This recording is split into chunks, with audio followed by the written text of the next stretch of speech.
নমস্কার বন্ধুরা, আজ বাঁধাকপি দিয়ে মাছের মাথা দিয়ে একটি রেসিপি নিয়ে চলে এসেছি। বাঁধাকপি দিয়ে মাছের মাথা তো এটা সবাই রান্না করে সবাই জানে, কিন্তু আমি কিভাবে রান্না করি সেটা আজ আপনাদের সাথে শেয়ার করব। বাঁধাকপি নিয়ে নিয়েছি কেটে, এখানে সাথে আলু নিয়ে নিলাম, আর এদিকে মাছের মাথা আমি ভাজা বসিয়ে দিয়েছিলাম এর আগেই। মাছের মাথাটা ভাজা হয়েছে, এখন নামিয়ে নিচ্ছি। বাঁধাকপি দিয়ে মাছের মাথা দিয়ে চিংড়ি মাছ দিয়ে এগুলো শীতকালেই ভালো লাগে খেতে, ধনেপাতা দিয়ে খুবই ভালো লাগে, কিন্তু গরমকালে একদম ভালো লাগে না আমার।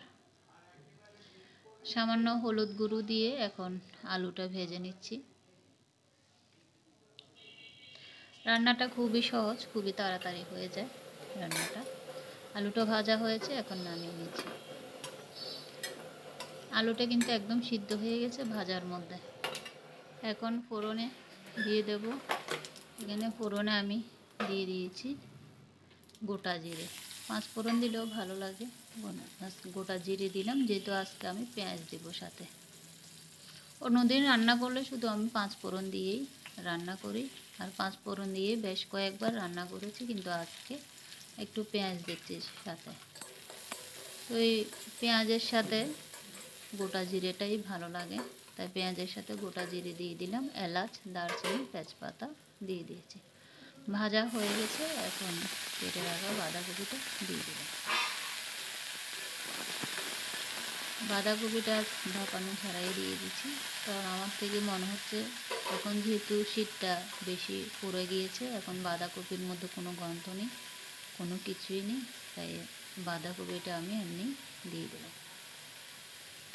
পরিমাণ মতন হলুদ গুঁড়ো, লবণ, মশলার গুঁড়ো আমি জিরের গুঁড়ো, আদা গুঁড়ো একসাথেই দিয়ে দেব।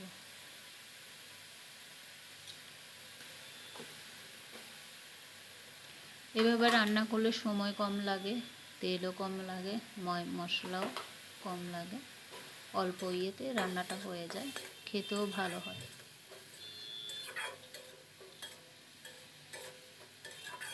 এখন নেড়ে চেড়ে ঢাকা দিয়ে রেখে দেব।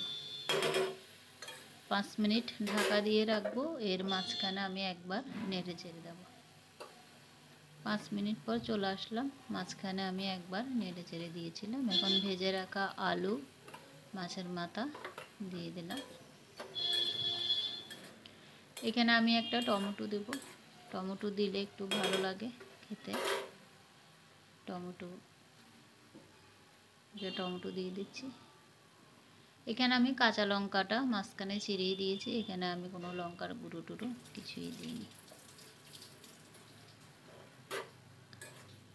একটা টমেটো দিয়ে দিলাম এইভাবে কেটে। এখন ঢাকা দিয়ে আরও 3 থেকে 4 মিনিট রান্না করে নিয়েছি। রান্নাটা আমার প্রায় হয়ে এসেছে। এখন আরও 1 থেকে 1.5 মিনিট একটু নেড়ে চেড়ে নিয়েছি। এখন একটু ধনেপাতা দিয়ে দেব। ধনেপাতা দিয়ে দিলে তো ভালোই লাগে। ধনেপাতাটা দিলে একটু মশলা কম দিলেও কোনো অসুবিধা নেই, এর স্বাদটা মানে যেমন হওয়ার কথা তেমনই হবে। ধনেপাতাটা দিয়ে দিলাম, এখন নেড়ে চেড়ে মিশিয়ে নেব।